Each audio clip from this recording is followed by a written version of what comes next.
मैं अब्दुल्ला फारूकी स्वागत करता हूं आपका फिर से इस शो में।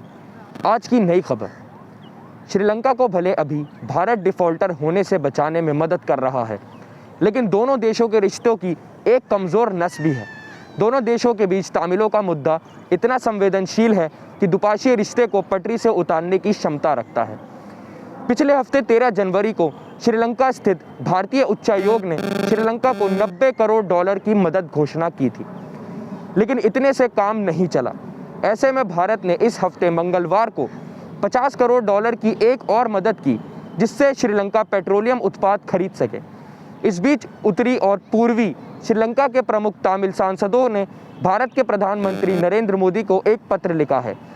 इस पत्र में तमिल सांसदों ने भारतीय प्रधानमंत्री नरेंद्र मोदी से लंबे समय से ठंडे बस्ते में पड़े तमिलों से जुड़े मुद्दों को सुलझाने में मदद करने की गुजारिश की है।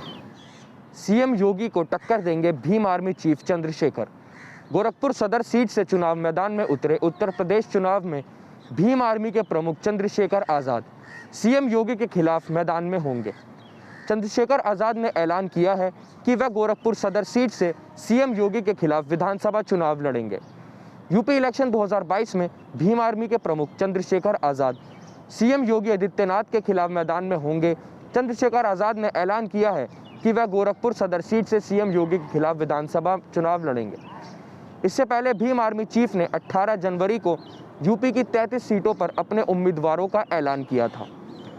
योगी के गोरखपुर सीट से लड़ने का ऐलान केंद्रीय मंत्री धर्मेंद्र प्रधान ने 15 जनवरी को किया था। इस दौरान प्रधान ने डिप्टी सीएम केशव प्रसाद मौर्य सहित 105 सीटों के प्रत्याशियों की घोषणा की थी। मौर्य को प्रयागराज के सिराथू सीट से मैदान में उतारा गया है। ड्रोन स्ट्राइक का पहला फुटेज जारी। धुंधली इमेज के आधार पर किया गया था हमला। इसमें 7 बच्चे समेत 10 लोगों की जान गई थी। बात है अगस्त 2021 की। अफगानिस्तान पर तालिबान का कब्जा हो गया था और अमेरिका सेना ने वापसी की तैयारी कर रही थी। 31 अगस्त सेना की वापसी की आखिरी तारीख थी। इससे 2 दिन पहले अमेरिकी सेना ने काबुल में एक ड्रोन स्ट्राइक की। अमेरिकी इंटेलिजेंस के मुताबिक ISIS आतंकियों को निशाना बनाया गया था, लेकिन इंटेलिजेंस गलत निकली और अमेरिका हमले में 7 बच्चे समेत 10 नागरिकों की जान चली गई थी। अब इस ड्रोन स्ट्राइक का एक नया डीक्लासिफाइड वीडियो सामने आया है, जिसमें ब्लास्ट होते हुए और इलाके में धुएं का गुबार उठा है। ये वीडियो बता रहा है कि कैसे सेना ने ऐसी तस्वीर देखकर हमला करने का फैसला किया जो धुंधली थी और जिसे रियल टाइम में समझ पाना मुश्किल था। अक्टूबर में अमेरिकी सेना ने इस ऑपरेशन के लिए माफ़ी मांगी थी। ड्रोन स्ट्राइक को भयंकर भूल मानते हुए सेना ने मृतकों के परिवार को आर्थिक मदद देने की पेशकश की थी। लकड़ी के प्लेटफॉर्म पर रस्सी कूद रही थी महिला, फर्श टूटा और उसमें समा गई। थाईलैंड में एक महिला के साथ ऐसा वाकया हुआ जिसे देखकर आप हैरान रह जाएंगे। इस महिला के पैरों के नीचे की धरती फट गई और वह उसमें समा गई। इसमें राहत की बात यह थी कि वह नदी के किनारे एक लकड़ी के प्लेटफॉर्म पर खड़ी थी, इसलिए नदी में ही गिरी। घटना 17 जनवरी की है। 44 साल की बंजारत पुट्टाकुन जहाँ के राचाबुरी प्रांत में नदी के पोर्ट पर रस्सी कूद रही थी। वह लकड़ी के प्लेटफॉर्म पर खड़ी थी। रस्सी कूदने के 1 मिनट के अंदर ही उनके पैरों के ठीक नीचे का प्लेटफॉर्म का हिस्सा दरक गया और वह 2 फीट चौड़े छेद से नीचे गिर गई। वह अपनी एक्सरसाइज का वीडियो बना रही थी, लिहाजा पूरी घटना उनके फ़ोन में रिकॉर्ड हो गई।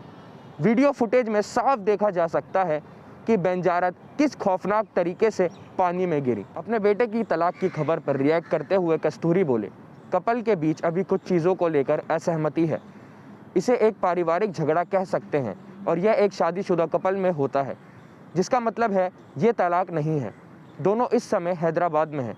मैंने दोनों से फ़ोन पर बात की है और सलाह भी दी है। धनुष का स्टेटमेंट। धनुष ने तलाक को लेकर सोशल मीडिया स्टेटमेंट में लिखा, हमने 18 साल तक दोस्ती, कपल, पेरेंट्स और एक दूसरे के शुभ चिंतक बनकर ग्रोथ, समझदारी और साझेदारी का लंबा सफ़र तय किया। आज हम जिस झगड़े पर खड़े हैं वहाँ से हम दोनों की राहें जुदा हो रही हैं। मैंने और ऐश्वर्या ने एक कपल के तौर पर अलग अलग होने का फ़ैसला किया है। हम खुद को बेहतर समझने के लिए वक्त देना चाहते हैं। हमारे फैसले का सम्मान करें और हमारी प्राइवेसी का ध्यान रखें। हॉलीवुड के पॉपुलर सिंगर जस्टिन टिम्बरलेक ने अपना आलीशान घर बेच दिया है।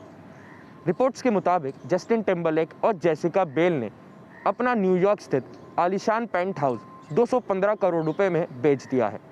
जस्टिन टिम्बरलेक ने इस 4 बेडरूम वाले ट्रिबेका पेंट हाउस को साल 2017 में ख़रीदा था। तब इसकी कीमत लगभग 150 करोड़ रुपए थी। इस लिहाज से जस्टिन को करीब 75 करोड़ रुपए का फ़ायदा हुआ है। 5375 स्क्वायर फुट के इस पेंट हाउस में जस्टिन अपनी पत्नी जेसिका, बड़े बेटे सिलास जिनकी उम्र 6 साल और छोटे बेटे फिनिश जिनकी उम्र 1.5 साल के साथ रहते थे। 4 लोगों के परिवार के लिए ये घर परफेक्ट था। इस पेंट हाउस को बेचने के बाद जस्टिन और जेसिका कहाँ रहने वाले हैं, इस बारे में अभी कोई खबर सामने नहीं आई है। अभी यह जोड़ी मोंटाना में है। दोनों स्पॉटलाइट से दूर हैं, अपने बच्चों की परवरिश करने में बिजी हैं। सलमान खान के शो बिग बॉस 15 अब अपने आखिरी पड़ाव पर आ चुका है। घर के अंदर मौजूद कंटेस्टेंट टिकट टू फिनाले जीतने के लिए जी जान से कोशिश कर रहे हैं, जिसके चलते आए दिन घर में हाई वोल्टेज ड्रामा हो रहा है। टिकट टू फिनाले टास्क की वजह से कंटेस्टेंट आपस में लड़ते हुए नजर आ रहे हैं। आने वाले एपिसोड में देवोलीना भट्टाचार्य जी और अभिजीत बिचकुले के बीच लड़ाई दिखाई देने वाली है। टास्क के दौरान देवोलीना अभिजीत के हाथ पर काट लेंगी, जिसके बाद वह गुस्से में घर सिर पर उठाए नजर आएंगी। जी हाँ, अब तक धीमी रफ्तार से चलने के बाद अब बिग बॉस 15 ने अपने रंग दिखाने शुरू कर दिए हैं। टिकट टू फिनाले टास्क इस बार पूरी तरह से हिंसक होने वाला है। टास्क के दौरान बॉल्स को बचाने के लिए देवोलीना हद पार करके अभिजीत के हाथ पर काट लेंगी। वहीं इस बात से गुस्साए अभिजीत चिल्लाने लगेंगे और वह उन्हें पत्थर से मारेंगे। टीम इंडिया के स्टार ओपनर शिखर धवन के लिए पिछला कुछ समय बेहद खराब रहा है।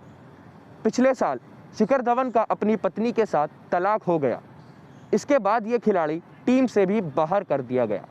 हालांकि इतने खराब समय के बाद भी धवन ने हिम्मत नहीं हारी और उन्होंने टीम में वापस अपनी जगह बना ली है।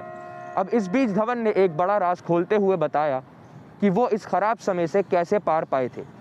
शिखर धवन ने नहीं मानी हार। भारतीय सलामी बल्लेबाज शिखर धवन का मानना है कि उनके करियर के प्रत्येक मुश्किल दौर ने उन्हें मजबूत बनाया है, लेकिन अपने मन की स्पष्टता और शांतचित्त बने रहने से ही वह इस दौर से पार पाने में सफल रहे।